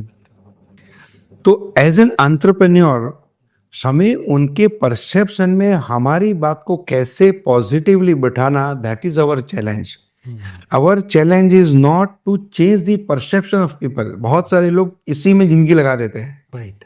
कि मैं ये चेंज कर दूंगा. आपको चेंज तो वही करना है जो आपके जहन में है, जो आपने सोचा है, बट तरीका उनके परसेप्शन पे आप उसको कैसे बिठा सकते हो वो ढूंढना, वो चैलेंज है. तो जैसे ही हमारे सेल्स की टीम के रिकॉर्डिंग हमने सुने तो एक कंक्लूजन हमने निकाला कि रेन वाटर हार्वेस्टिंग शब्द का इम्पोर्टेंस जो है वो लोग नहीं समझ रहे हैं. राइट. और जो लोग इसका थोड़ा बहुत इम्पोर्टेंस समझते हैं वो आपकी बात को एडवाइजर के स्वरूप में ले रहे हैं, as if you are advising them. जब आप किसी को एडवाइस करते हैं तो उनको अच्छा नहीं लगता है, दे फील ऑफेंडेड कि यार आप मुझे सिखा मैं तो पढ़ा लिखा आर्किटेक्ट हूँ, मैं ये हूँ, मैं कंसल्टेंट हूँ, मैं सीए हूँ, मैं डॉक्टर हूँ, मैं ये हूँ, मैं हूँ. Everybody has their own learning in the life time. तो अब रेन वाटर हार्वेस्टिंग का तो बिजनेस है और सामने वाला अगर ऑफेंसिव फील करता है तो हम थोड़ी हमारी दुकान बंद कर देंगे. सही बात. We said we have to find some solution now. There is a gross mistake in our communication. हम लोगों को बोलते हैं पानी बचाओ तो वो तो एडवाइजर का फॉर्म हो गया. हमारा जो टैगलाइन है, हमारी जो बात करने की जो रीत है वो सामने वाले को एडवाइस करने की बात कर रही है, वो तो किसी को पसंद नहीं आएगी. And we have to really look into the way we communicate. तो हमारे टीम ने कहा कि सब काम ही रेन वाटर हार्वेस्टिंग का है तो क्या बोलेंगे उनको. और काफ़ी ब्रेनस्टॉर्मिंग हुआ, काफ़ी थिंकिंग, काफ़ी सारी चीज़ें हमने नोट की पेपर पे. And something stuck in my mind कि हम पानी बचाने की क्यों बात कर रहे हैं. पानी बचाने की बात सालों से लोग कर रहे हैं, हजारों लोग कर रहे हैं. हर गांव की दीवार पे लिखा है पानी बचाओ, है कि नहीं. राइट. हर स्कूल पे लिखा हुआ रहता है. कितनी जगह टीवी में कितने कमर्शियल्स आते हैं जिसमें पानी बचाने की बात है. Everybody is aware of water campaigns. हम क्यों इसकी बात करते हैं. आई थिंक हमारी डायरेक्शन गलत है. तो हमने कहा कि पानी बचाना है, वर्षा जल बचाना है. कहाँ पे. तो जब वो वर्षा जल, वो बंदा जहां से पानी ले रहा है वहां पे हमें बचाना है. तो वो क्या है, वो पानी का रिसोर्स है.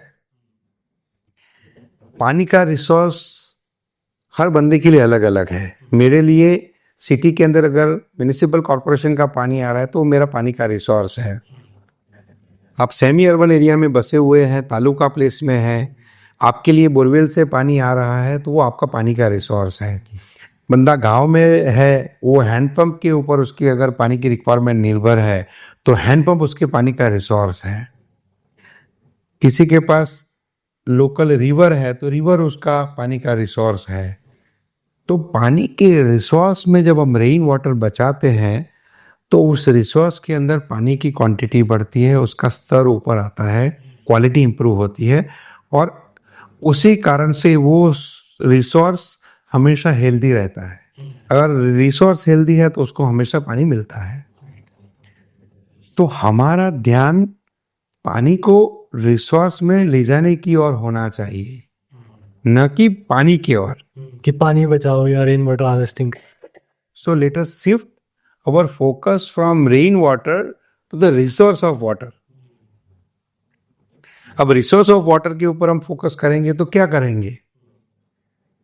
वहां पे हमारे ब्रेनस्टॉर्मिंग से एक बात उभर के आई कि which is the most common resource of water that is worrying people. लोगों के दिमाग में कौन से रिसोर्स को लेकर के ज्यादा डर है. तो वो है मदर अर्थ का पानी, जो ग्राउंड वाटर जिसको हम कहते हैं, भूगर्भ जल कहते हैं. वो आता है बोरवेल के माध्यम से. बोरवेल मतलब जमीन के अंदर एक आप ड्रिलिंग करते हैं, एक पाइप लगाते हैं, बड़ी वाली केसिंग पाइप, उसके नीचे एक कॉलम पाइप लगती है जिसके एंड में एक पंप लगता है. वो पंप को जब आप ऑन करते हैं तो पानी बाहर आता है. अब उस पानी का लेवल जब नीचे चला जाता है तो पानी मिलना कम हो जाता है. इस भूगर्भ जल की स्तर नीचे जा रही है, सबको मालूम है। हर रोज टाइम्स ऑफ इंडिया में, इकोनॉमिक टाइम्स में, लोकल न्यूज़पेपर्स में इसको लेकर के एक प्रेस नोट जरूर आती है कि भाई ग्राउंड वाटर नीचे जा रहे हैं, भूगर्भ जल नीचे चला गया, उसकी वजह से पानी में इम्प्योरिटी बढ़ गई।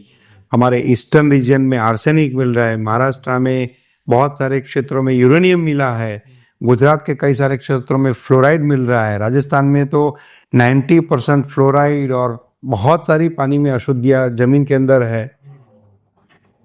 तो सबको ये मालूम है कि ग्राउंड वाटर नीचे जा रहा है। राइट। सबको ये मालूम है कि ग्राउंड वाटर नीचे जाने की वजह से बोरवेल सूख जाते हैं। तो हमें न पानी की बात करनी है न ग्राउंड वाटर की बात करनी है, हमें बात करनी है जिस की वजह से उसको पानी मिलना बंद हो जाता है उसकी। तो बोरवेल जो है वो सबसे कॉमन रिसोर्स पानी का है, जिसके ऊपर 80% जनता निर्भर है। एग्जैक्टली जी।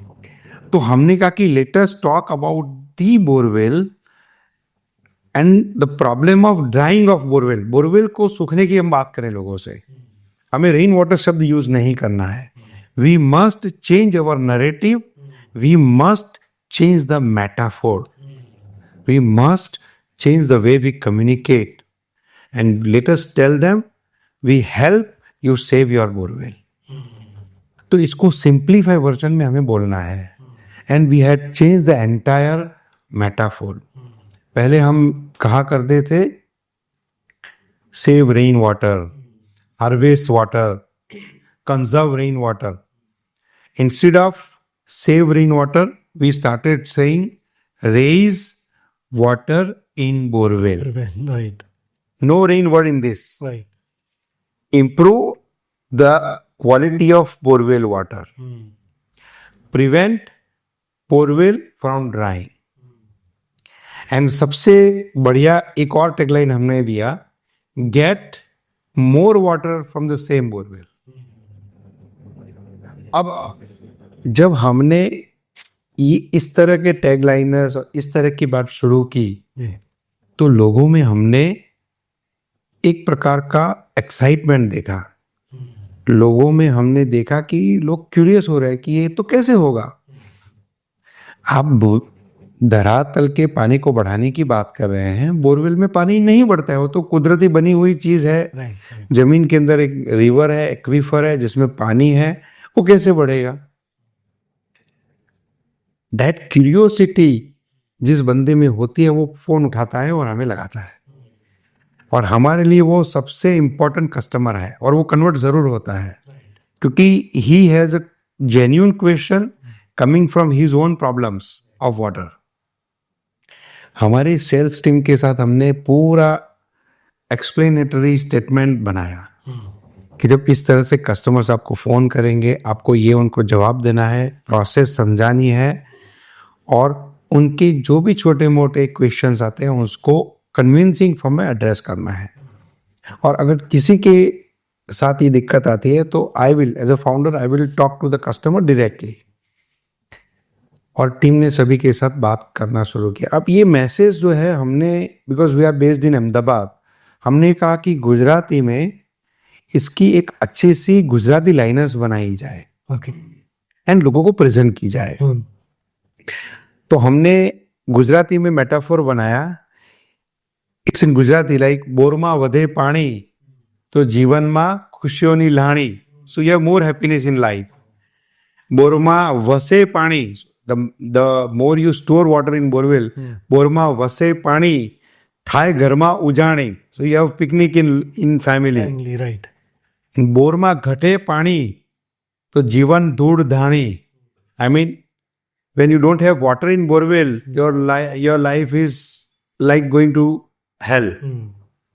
So ऐसे इनोवेटिव कैंप पोएम को थोड़ा सा इंटीग्रेट किया और उस तरह से हमने लोगों से बात की एंड गुजराती डेली संदेश में हमने एडवर्टाइजमेंट शुरू की। एक एवरी वेडनेसडे हम एक ऐड देते थे उसमें, एंड उसका reach mainly rural semi urban areas में था गुजरात के। जब हमारा कैंपेन जाता था कि raise water in borewell, prevent borewell from drying, वो सब लोगों के हमारे पर फोन आने शुरू हुए। राइट। एंड सबका ये क्वेश्चन हुआ करता था कि ये आपने जो लिखा है वो कैसे होगा, मेरा बोरवेल ऑलरेडी सूख गया है या मेरा बोरवेल कम पानी दे रहा है। हम उनको समझाते थे कि ऐसे ऐसे आप एक छोटा सा डिवाइस लगाइए, दीवार पे लग जाएगा आपकी रेन वाटर की पाइप के साथ, और उसका क्लीन वाटर आउटलेट जो है बोरवेल की केसिंग पाइप के साथ जुड़ जाएगा। तो हम इतना सिंपल बात करते थे, वो डाइजेस्ट नहीं कर पा रहा था कि आप बात कर रहे हो, समझ नहीं आ रहा है। At the end of the conversation वो बोलता है कि साहब ये तो आप रेन वाटर हार्वेस्टिंग की बात कर रहे हो। एंड हमारा टीम देन रिएक्ट करता था कि साहब ये रेन वाटर हार्वेस्टिंग नहीं है, उसमें तो क्या है आप पानी जमीन में स्टोर करते हो, जो सबका बिलीफ है, it's a perception. Rain water harvesting का परसेप्शन क्या है? वर्षा जल को जमीन में उतारो। उस परसेप्शन को तोड़े बगैर उसी परसेप्शन में आपकी बात बिठाने का कार्य, मतलब कि साहब हम रेन वाटर हार्वेस्टिंग से एक स्टेप ज्यादा आपके रिसोर्स में रेन वाटर डाल के उसको जिंदगी भर बचाने के लिए और उसमें पानी बढ़ाने के लिए बात कर रहे हैं। वेडनेसडे को ऐड आती थी, दूसरे वेडनेसडे तक इंक्वायरी रहती थी, रोज 3 4 5 कॉल आते थे। एंड वो कॉल को हम रिकॉर्ड करते थे, बार बार उनके कॉन्वर्सेशन को सुनते थे। और कॉल्स भी आते थे रिमोट एरिया से, विलेज एरिया से, सेमी अर्बन एरिया से, और लोगों को ये बोरवेल के सूखने की प्रॉब्लम सबसे ज्यादा अफेक्ट कर रही थी। क्योंकि वो रिकॉर्डिंग को जब हम सुनते थे तो हर एक में ये कॉमन चीज थी कि यार दिक्कत है बोरवेल में, या मेरा सूख गया है, या बहुत कम पानी बोरवेल में देता है, बहुत मिट्टी आनी शुरू हो गई है, बहुत डीप जाना पड़ रहा है, बहुत महंगा हो गया है, पानी का हार्डनेस और टीडीएस बहुत बढ़ गया है डेप्थ की वजह से। 1 साल तक हमारा ये कैंपेन चला। करीब करीब आप मान के चलिए कि इस मेटाफोर की वजह से एक अच्छा सा वर्ड स्प्रेड हुआ, लोगों में हमने एक्साइटमेंट देखा, लोगों के कॉल्स आने शुरू हो गए, हमारे आंसर्स को कन्विंसिंग तौर पे लोग एक्सेप्ट भी कर रहे थे, सेल्स में भी कन्वर्जन होना शुरू हो गया। इसकी वजह से 35 लाख का जो हमारा रेवेन्यू था उसको हम 1 करोड़ तक अचीव कर पाए। और 23 और 24 में क्या रहा और उसमें क्या इनोवेशन करा हमने? 23 और 24 में ऑलमोस्ट आप देखिए कि हम लोग शुरुआत में प्रोडक्ट तो परफेक्ट कर चुके थे, प्राइस को भी हमने एक अच्छे से पॉइंट पे लाके रख दिया। तो प्राइस पॉइंट एक बन गया, 2 मॉडल बन गए, हमारा एसएस मॉडल और अल्ट्रा मॉडल। फिर हमने देखा कि कम्युनिकेशन की वजह से दिक्कत आ रही, तो वो भी ठीक कर लिया। तो product, price, placement, promotion, communication, story, metaphor सब सेट था।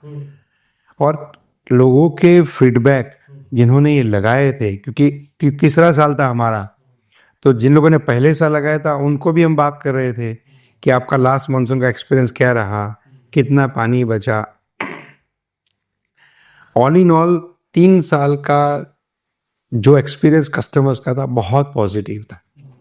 They were so excited, they were sharing their stories with their relatives and friends कि देखो बाबा मैं कितना पानी मेरे घर में बचा रहा हूँ, तुम भी ऐसा करो, तुम भी बच जाओगे।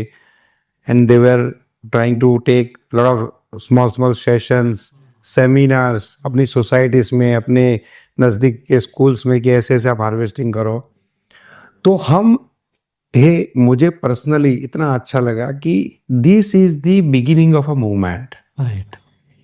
किसी भी मूवमेंट की शुरुआत नीश लेवल पे या छोटे से लेवल से ही होती है, बट जब इसमें पॉजिटिव कंस्ट्रक्टिव मैसेज है, जब इसमें एक जेन्यून प्रॉब्लम सॉल्व करने की ताकत है, तो वो मूवमेंट के स्वरूप में आगे जाता है। मूवमेंट का अर्थ है कि इंडिविजुअल्स का उसमें अपने आप इन्वॉल्वमेंट होना और वो खुद इसको आगे लेकर के जाए without any expectation. We are not paying anything to them. उन्होंने पैसा दिया, हमने प्रोडक्ट बेचा, that's it. But because it is serving a noble cause and they anticipated कि यार बहुत खर्चा करना पड़ेगा तब हार्वेस्टिंग होगा, उसके सामने सरलता से इनका काम शुरू हो गया। तो they on their own have joined the movement. बोली मैं भी अभी 50 लोगों से ही करवाऊंगा। Wow. And that was beginning of a movement. We said, I think we have done the communication right. We must try the digital media. We must get on to the social media in a large scale ताकि we reach out to more and more people. और इतने समय में काफ़ी awards और recognition हमें मिल गए।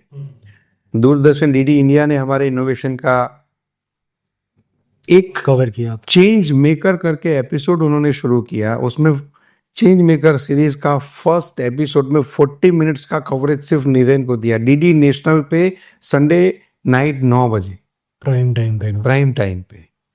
And Doordarshan India it's not a channel where you pay money and your news would come, they are most authentic and national right. channel. 20,000 calls I had received in that month okay, from across India. Wow. They published a beautiful story. They said these are the ways where startups can impact humans and it can really bring the revolution. Correct. Or Mr. Subhendu Ghosh, who is the chief editor in general, he covered the entire story. And with some other experts, I was there on the panel. And करीब Niren product demonstration, product benefit, कितने unit हमारे लगे, सब उन्होंने 40 minute का coverage दिया। CII का water innovation award मिला हमें 2022 में। काफ़ी सारे मीडिया हाउसेस ने नीरेन की स्टोरी को कवर किया एंड उन्होंने पब्लिश किया। डीडी गुजरात उन्होंने 6 मिनट का स्टोरी हमारा बनाया, स्टार्टअप स्टोरी, और अपने अलग अलग मीडियाज में उन्होंने पब्लिश करा। बहुत इंक्वायरीज हमें मिलनी शुरू हो गई। ये अलग अलग अवार्ड्स और रिकग्निशन जो मिले उससे हमारा कॉन्फिडेंस बिल्डिंग हुआ। राइट। और जितने लोगों से हमने इंटरेक्ट किया सबसे कॉमन चीज़ एक ही आई कि यार बहुत सिंपल काम कर रहे हो आप। राइट। और लोग जब ये कहते थे कि इतना सिंपल करोगे तो कैसे होगा, लोग कहेंगे तो हम भी कर सकते हैं। हाँ राइट। तो मैंने कहा यही तो सर, यही तो मेहनत है ना। When you do something so simple that सामने वाला बंदा ये फील करे कि ये तो मेरा ही काम है, मैं इसको इजीली कर सकता हूँ। That is where you can create a moment, that is where you can involve and engage a common man. Otherwise a common man has so many problems, उसको समय ही नहीं है, उसको अपनी घर की परेशानियों से समय नहीं है। आप देखो ऑफिस की, एग्जैक्टली, घर की मतलब सोशल, प्रोफेशनल, इकोनॉमिकल, इंटेलेक्चुअल, इतनी सारी उसको दिक्कतें सॉल्व करनी है दिन के समय में। सुबह से उठ करके शाम को घर आते समय उसके पास कोई एनर्जी बचती नहीं है। एंड उस शेड्यूल में आपको उससे रेन वाटर हार्वेस्टिंग करवाना है, एंश्योरिंग कि वो उसका पैसा बचे, उसका रिसोर्स बचे एंड अल्टीमेटली देश का पानी बचे। तो जब तक उसको उतना सिंपल नहीं करोगे तब तक तो होगा नहीं। हमें उसकी लाइफ को इजी करना है, बर्डन नहीं करना है। और कॉमन मैन को हमेशा हमें सेंट्रिक रख के काम करना है। राइट। तो इसीलिए हमने डिसाइड किया कि इसी चीज़ को नाउ आई थिंक हमें लग रहा है कि 1 करोड़ का माइलस्टोन जो है हमें ये बताता है कि अभी तक का जो जो चीज़ करनी थी आपने ठीक कर ली है and it's time for you to scale it up further. और 1 करोड़ से 3 साल में हमने ऐसा डिटरमिन किया था कि 10 करोड़ तक की जर्नी हमें सफ़र करनी है। राइट। 1 करोड़ से 10 करोड़ अचीव करना पूरी अलग प्रकार की मैसिव जंप है। जंप है। राइट। तो आपने फिर डिजिटल मीडिया शुरू कर दिया 2023 के स्टार्ट में। हाँ हाँ, ठीक है, क्या इम्पैक्ट रहा डिजिटल मीडिया का? अप्रैल 2023 बिगिनिंग में एक सबसे पहला हमारा रील बना। और क्योंकि हम टेक्नोक्रेट की तरह सोचते हैं ना, तो हमारे लैंग्वेज में ज़्यादा टेक्निकल शब्द आते हैं, हम लोग थोड़ी हाई फाई बात कर लेते हैं। तो हमारे जिन्होंने हमारा ये रील बनाया था उन्होंने एक स्क्रिप्ट बना के दी और उन्होंने कहा कि ये रील हम बनाएंगे। तो स्क्रिप्ट को देखते ही मुझे लगा कि इतना ऐसा ऑर्डिनरी सिंपल स्क्रिप्ट है तो ये कैसे होगा। वो बोले सर आप क्रिएटिविटी हम पे छोड़ दीजिए, आप कंटेंट देख लीजिए बस। तो हमने बोला ठीक है, आपकी क्रिएटिविटी में हम नहीं आएंगे। एंड उन्होंने एक रील 1 मिनट का रील बनाया, इतना वो रील वायरल हो गया क्योंकि अप्रैल का समय था, धूप काले की शुरुआत थी, पानी की क्राइसिस भी थी। प्रॉपर मैसेज हमारा इतनी सरलता से उन्होंने रील के स्वरूप में वायरल किया इंस्टाग्राम पे। एक ही वीक में I think in 6 to 7 days 1.5 million तो उसको व्यूज़ मिल गए। 50-60 हज़ार लोगों ने उसको सेव किया और 25-30 हज़ार लोगों ने उसको शेयर किया। और वो रील काफ़ी एक दूसरे तीसरे मीडिया पे शेयर होने लगा और हमें अप्रैल की बिगिनिंग से पर डे 80 से ज़्यादा इंक्वायरी मिलनी शुरू हुई वन डे। सो हमें हमारी ऑफिस में नया इंफ्रास्ट्रक्चर क्रिएट करना पड़ा कि भाई आपको इंक्वायरी अटेंड करने के लिए there will be a separate team member कि वो सिर्फ इंक्वायरीज अटेंड करे। आपने देखा कि पहले हमारे पास 50-100 इंक्वायरी भी नहीं हुआ करती थी, उसके सामने जब हमने प्रिंट मीडिया में थोड़ा बहुत काम किया, मेटाफोर चेंज किया, तो पूरे वीक में 40 इंक्वायरी मिलनी शुरू हुई। और अभी डिजिटल मीडिया में सही मैसेज और सही रील के माध्यम से एक दिन में 80 इंक्वायरीज आती थी। और वो भी जेन्युइन कॉलर्स जिसमें उसका नाम, उनका सिटी, उनका नंबर वो खुद डाल के हमें इंक्वायरी करते थे। ये शुरुआत थी अप्रैल 2023 में। उसके बाद 2-3 और रील बने मई महीने में, जून में, और अलग अलग मैसेजेस को कन्वे करते करते हमने फोकस रखा था कॉमन मैन और बोरवेल। राइट। बोरवेल के मेटाफोर के इर्द गिर्द हमारी स्टोरी बने। फिर हमने डगवेल पे, कुएं पे फोकस किया, हैंड पंप्स पे फोकस किया, कैसे एक कॉमन मैन वाटर सिक्योर हो सकता है, उसी के आजू बाजू में हमने हमारे कैंपेन्स को डिजाइन किया। हमारा कोई भी कैंपेन उस समय प्रोडक्ट बेचने की बात नहीं कर रहा था। हम लोग कह रहे थे कि भाई इतनी छोटी सी कीमत में आप ऐसा ऐसा कर सकते हो, इतने लोगों ने किया है, आप देख सकते हो एंड आप खुद कर सकते हो। एंड इससे काफ़ी अच्छा रिस्पांस हमें मिला। मतलब टिल 31 मार्च 2024 जो लास्ट ईयर खत्म हुआ, टिल मार्च एंड हमें करीब 12,000 नए मोबाइल नंबर्स मिले। एक साल में जो कि जेन्युइन इंक्वायरीज थी। कन्वर्जन उसका समय के आधारित होता है, किसी का स्टेज आ गया है तो हो जाता है, किसी का आना बाकी है, कोई अमेजोन से परचेस कर लेता है, कोई फ्लिपकार्ट से, कोई हमारे डीलर्स के थ्रू परचेस करता है। लेकिन जो 12,000 इंक्वायरीज हमें मिली एक साल में, वो हमारे लिए एक बहुत बड़ा moments kind of a moment था कि इतना बड़ा बेस अगर एक साल में हमारा क्रिएट होता है, यही एक्सरसाइज और बड़े स्केल पे कंसिस्टेंटली 4-5 साल हम करेंगे तो it will be a very large base of consumers. Right.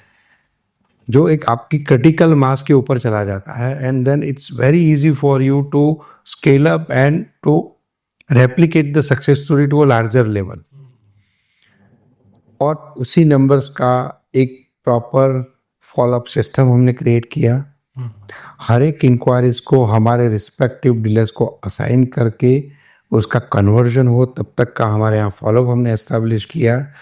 And एक एक इंक्वायरी की फॉलोअप, कन्वर्जन एंड उसके बाद के मॉनसून में उसका परफॉर्मेंस, वहाँ तक का फॉलोअप हमारी ऑफिस से होता है।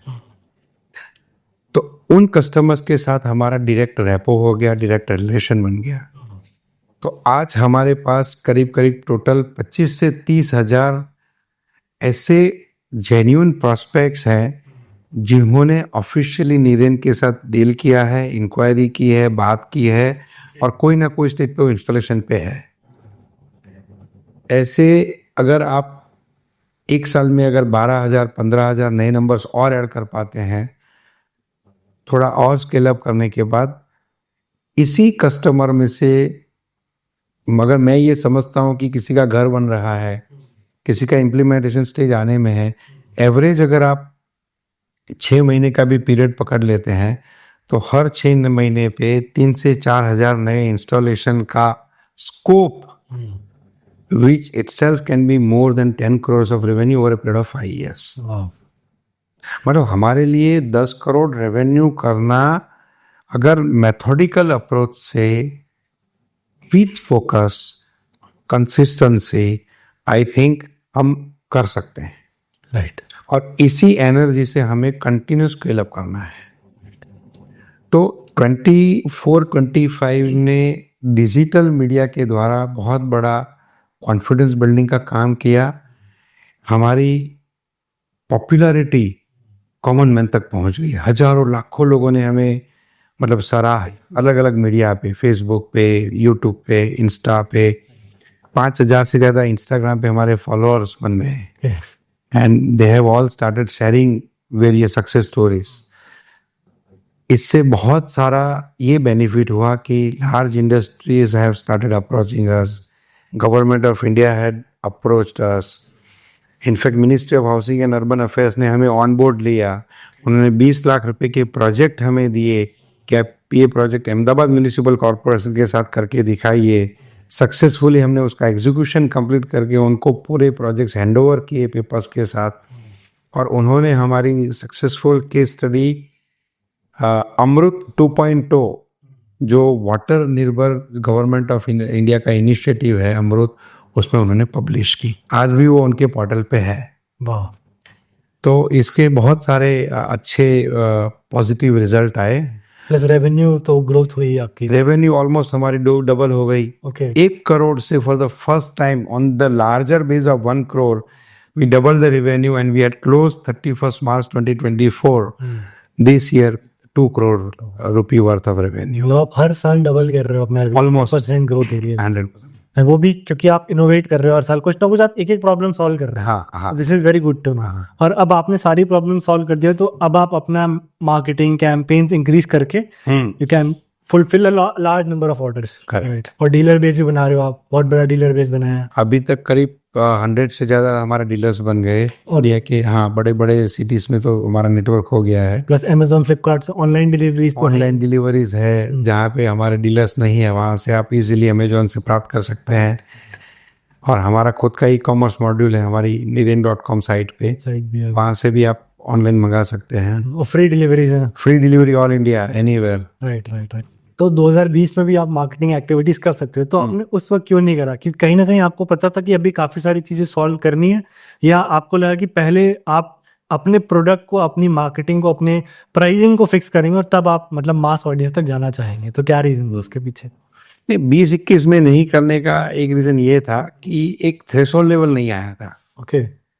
मतलब जब तक आप में वो कॉन्फिडेंस बिल्डिंग नहीं हो जाता है कि मैं जिस ग्रुप को एड्रेस करना चाहता हूं उस तक मैं पहुंच गया हूं, क्योंकि आप बड़े स्केल का बिजनेस करना चाहते हैं, बड़े स्केल के लिए जब तक आपको उस डायरेक्शन पे आप चलना शुरू नहीं करते तब तक आपको सभी चीज़ों को ठीक करते हुए जाना पड़ेगा।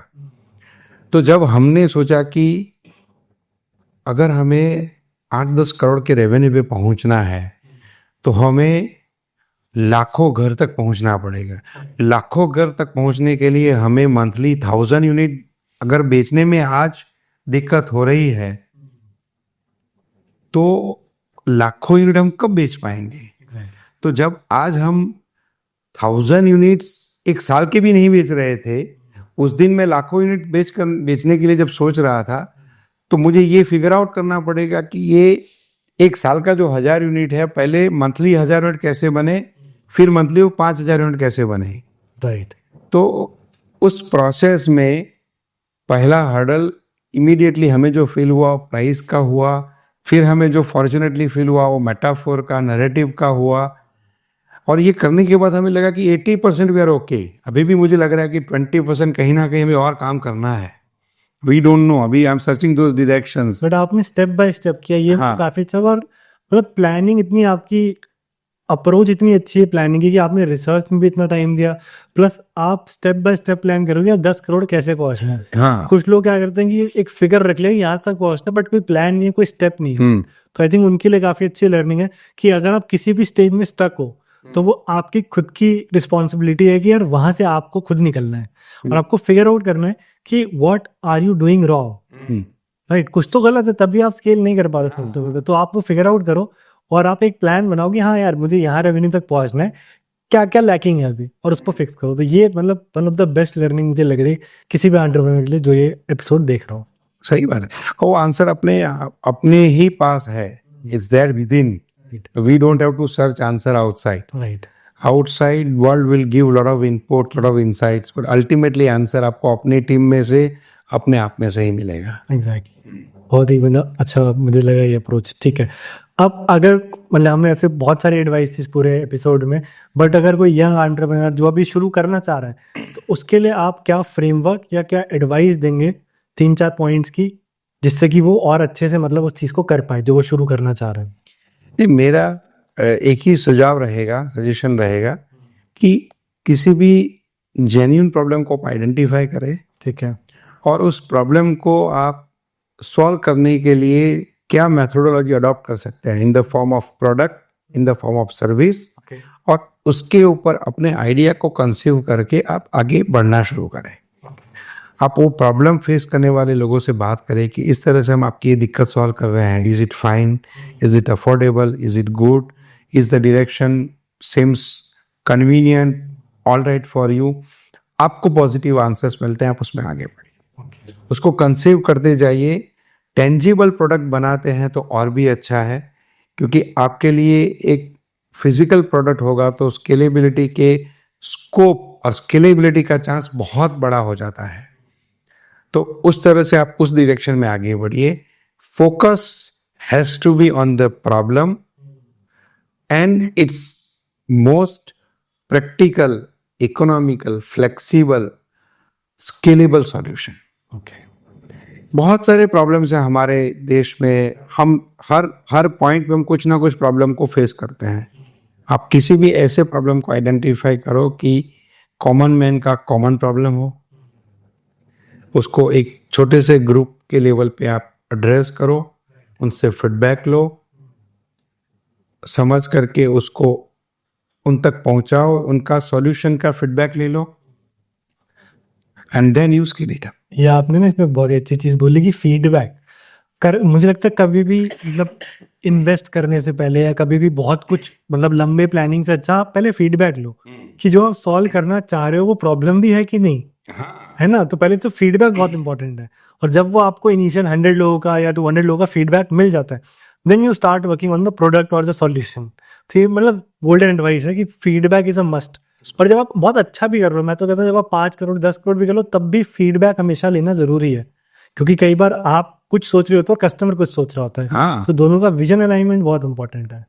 कस्टमर हमारा सबसे बड़ा गुरु होता है, एग्जैक्ट।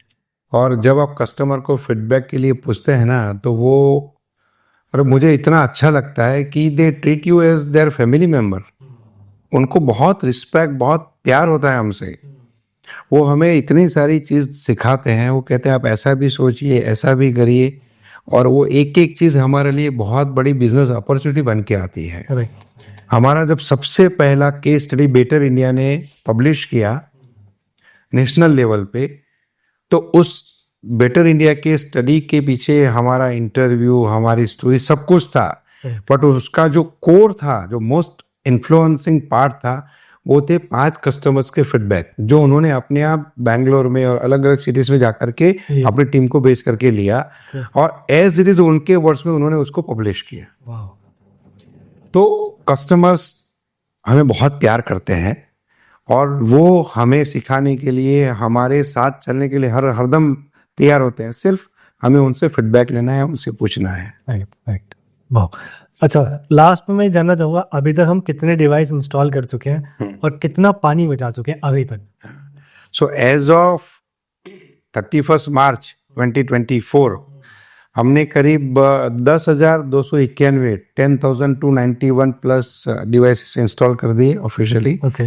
और 150 करोड़ लीटर से ज़्यादा पानी अलग अलग 350 सेंटर्स इंडिया के और 6 अलग अलग कंट्रीज में अभी तक पहुंचा चुके हैं। अलग अलग कंट्री? अच्छा, हम आउट ऑफ इंडिया भी कर रहे हैं? हाँ बिल्कुल, हमने गौटेमाला अमेरिकन कंट्री जो है वहाँ पे 200 यूनिट्स एक्सपोर्ट किए। मलावी अफ्रीका में 140 यूनिट्स, केनिया में, जिम्बाब्वे में, कॉन्गो में, ऐसा करके 6 कंट्रीज में हमारे यूनिट्स अभी तक इंस्टॉल हुए हैं। बहुत ही अच्छा लगा ये जान के कि एक इंडियन कंपनी ग्लोबली काम कर रही है। और आई होप, मुझे पता है आपका जो ये पूरा मिशन है, जो आप सोच रहे हो 10 करोड़ बहुत जल्दी हो जाएगा, क्योंकि आपने सारी चीज़ें सॉल्व कर ली है, बस मतलब लोगों तक पहुंचाना है, तो वो आप कर ही लोगे। मुझे पता है कि इतना मतलब हाई थिंकिंग है आपकी, हर प्रॉब्लम को आप सॉल्व कर रहे हो डे इन डे आउट, और पेशेंस है आप में। मैंने एक चीज़ देखी, आपको जल्दी नहीं है कि मतलब मनी तो वो तो है आपका टारगेट, बट ये नहीं कि यार हाँ मुझे हाँ। उससे कुछ वो नहीं, आपको एक्सपैंड करना है बेसिकली। बस बस तो वो मुझे काफ़ी अच्छा लगा कि पेशेंस और परसिस्टेंस से आपने इस कंपनी को यहाँ तक पहुँचाया है। तो आई होप कि आप बहुत बड़ी कंपनी बनो और ये इंटरव्यू हम फिर से करें आपके साथ 2 4 5 साल बाद, तो मज़ा आएगा, क्योंकि फिर एक नई स्टोरी होगी कैसे आपने अलग चैलेंजेस को सॉल्व किया। So thank you Amit ji, thank you so much for thank you so much बहुत मजा आया बात करके, और थैंक यू फॉर